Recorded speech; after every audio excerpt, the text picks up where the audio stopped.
Quel jugement a été rendu par la Cour pénale internationale le 18 décembre 2012 à l'encontre de Mathieu Ngudjolo Tchoui?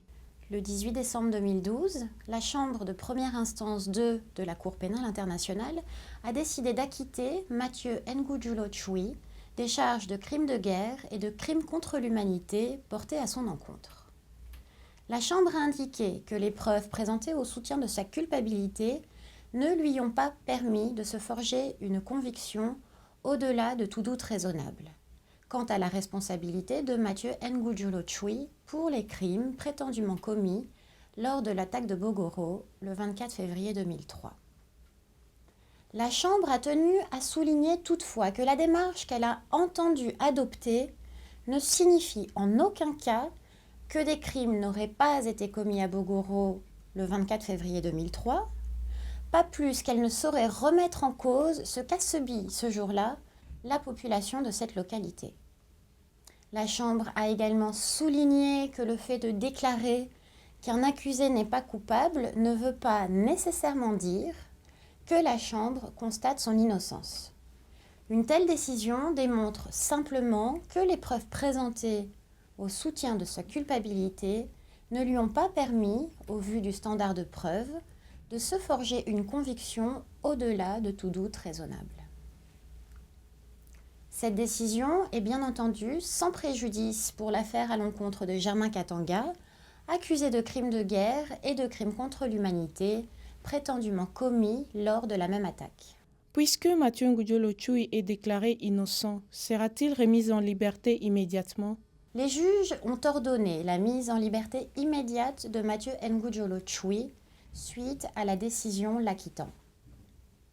Le bureau du procureur, souhaitant faire appel de ce verdict, il avait immédiatement fait une demande à la Chambre de première instance 2 afin de maintenir M. Ngudjolo Tchoui en détention pendant la procédure d'appel.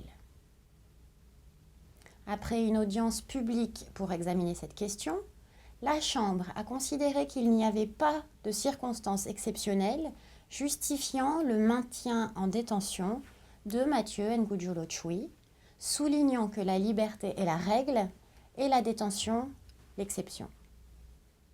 Les juges ont donc demandé au greffe de prendre les dispositions appropriées afin de libérer M. Ngudjolo Tchoui suite à son acquittement. Ceci doit être fait en tenant compte de l'avis de ce dernier dans un État qui est tenu de le recevoir ou dans un autre État qui accepte de le recevoir. En plus du temps nécessaire pour que le greffe prenne ses dispositions, il y a deux possibilités d'appel pour le procureur. Tout d'abord, le procureur compte interjeter appel du verdict d'acquittement lui-même. Il a 30 jours pour le faire et il compte demander à la chambre d'appel de suspendre les effets de l'acquittement jusqu'à ce qu'elle ait statué sur le fond de l'appel. Deuxième possibilité, le procureur a le droit, sous 5 jours, de faire appel de la décision de ne pas maintenir M. Ngudjolo Tchoui en détention. Pourquoi les deux affaires ont-elles été disjointes? Les juges de la CPI avaient décidé de joindre les affaires à l'encontre de Germain Katanga et de Mathieu Ngudjolo Tchoui pour la bonne administration de la justice, parce que les deux étaient accusés de crimes qui auraient été commis lors du même attaque contre le village du Bogoro. Par la suite, les juges ont décidé de disjoindre ces affaires, donc d'avoir deux affaires différentes, l'une à l'encontre de M. Katanga et l'autre à l'encontre de M. Ngudjolo Tchoui.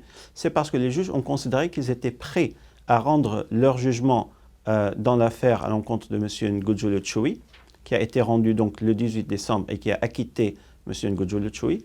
Par contre, dans l'autre affaire à l'encontre de Germain Katanga, les juges ont considéré qu'il y a lieu d'avoir plus d'observations par les parties sur la possible modification des charges qui sont portées à son encontre, notamment la question du mode de responsabilité qui lui est attribué pour les crimes allégués. Donc il y aura plus d'observations, éventuellement d'autres témoins qui vont être appelés à témoigner devant les juges avant qu'un verdict soit rendu dans l'affaire à l'encontre de Germain Katanga. Puisque Mathieu Ngudjolo Tchoui est déclaré innocent, que prévoit le statut des Roms comme réparation pour les préjudices causés pendant toute la durée de sa détention par la CPI? et quelles sanctions seront prises à l'endroit du procureur? Comme c'est le cas pour les systèmes judiciaires nationaux, le statut de Rome ne prévoit pas d'indemnisation ou de compensation pour une personne qui a été arrêtée puis a été acquittée des charges portées à son encontre, sauf s'il y a eu une détention ou une arrestation illégale de la part de la CPI, ou bien qu'il y a eu une erreur judiciaire grave et manifeste qui a eu lieu.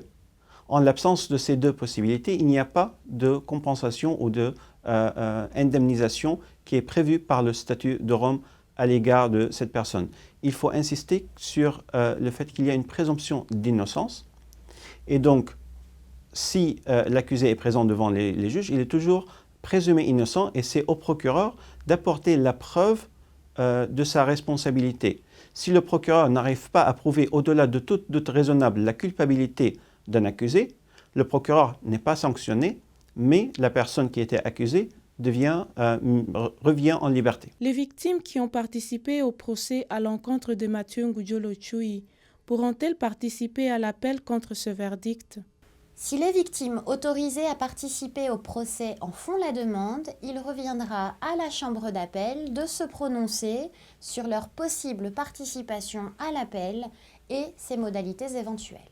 Que se passera-t-il pour les témoins qui ont comparu devant la CPI? La Chambre de première instance 2 a ordonné au greffe de la Cour de prendre toutes les mesures nécessaires pour que la protection des témoins continue à être assurée en application de l'article 68 du statut de Rome. Que se passera-t-il pour les victimes qui ont participé au procès à l'encontre de Mathieu Ngudjolo Tchoui? Pourront-elles tout de même recevoir des réparations? La Cour est préoccupée par le sort de toute victime, qu'elle ait participé ou non aux procédures. Ceci dit, les juges peuvent ordonner des réparations pour les victimes uniquement si l'accusé est déclaré coupable. Le Fonds au profit des victimes, créé par les États partis au statut de Rome, peut également contribuer à des projets dont bénéficient les communautés affectées par les crimes relevant de la compétence de la Cour. Jusqu'à présent, plus de 80 000 personnes en ont bénéficié en République démocratique du Congo et en Ouganda. Le fait que Mathieu Ngudjolo Tchoui soit acquitté est sans incidence sur les projets que le Fonds au profit des victimes mène ou mènera en République démocratique du Congo. Quand sera prononcé le verdict à l'encontre de Germain Katanga? La Chambre de première instance 2, composée des juges Bruno Cotte, juge président, Fatoumata Dembélé Diarra et Christine van den Winrert, avait informé les parties et les participants à l'affaire Katanga que le mode de responsabilité retenu à l'encontre de Germain Katanga est susceptible de faire l'objet d'une requalification juridique en application de la norme 55 du règlement de la Cour. Selon la décision de la Chambre préliminaire 1 confirmant les charges à son encontre, M. Katanga serait prétendument responsable au sens de l'article 25.3a du statut de Rome, c'est-à-dire de commettre le crime conjointement par l'intermédiaire d'autres personnes, de 3 charges de crimes de guerre et de 7 charges de crimes contre l'humanité.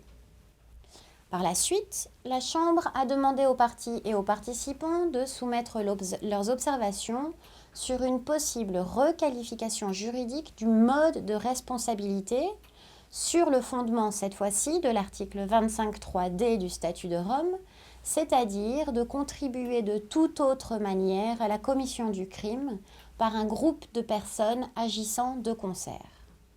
Et cela au plus tard le 15 janvier 2013 pour le procureur et pour les représentants légaux des victimes, et le 21 janvier 2013 pour la défense de Germain Katanga. La Chambre statuera sur cette affaire dans un délai raisonnable suite à la réception des observations des parties. La CPI a condamné Thomas Lubanga, mais innocente Mathieu Ngudjolo Tchoui.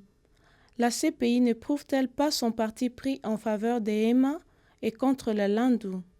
La Cour pénale internationale est une institution judiciaire indépendante et impartiale.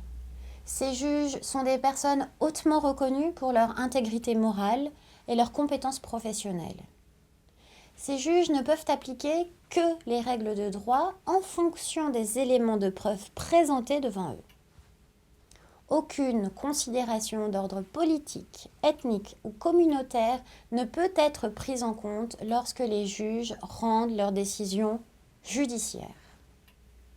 Il est nécessaire pour que la justice remplisse sa mission au service des populations qu'elle soit faite publiquement et équitablement. L'équité des procès repose largement sur la présomption d'innocence et sur le fait qu'aucune personne ne pourra être déclarée coupable des crimes les plus graves que si l'accusation prouve cette culpabilité au-delà de tout doute raisonnable. Si les moyens de preuve réunis par l'accusation ne sont pas suffisants, les juges ne peuvent que constater l'existence d'un doute raisonnable et par conséquent acquitter l'accusé.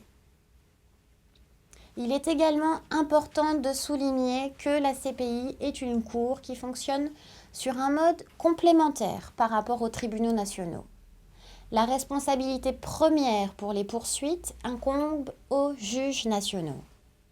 La CPI entend offrir aux systèmes judiciaires nationaux un modèle de respect scrupuleux des garanties de l'équité des procédures, ce qui permettra aux systèmes nationaux d'être renforcés et de jouer pleinement leur rôle pour leur société.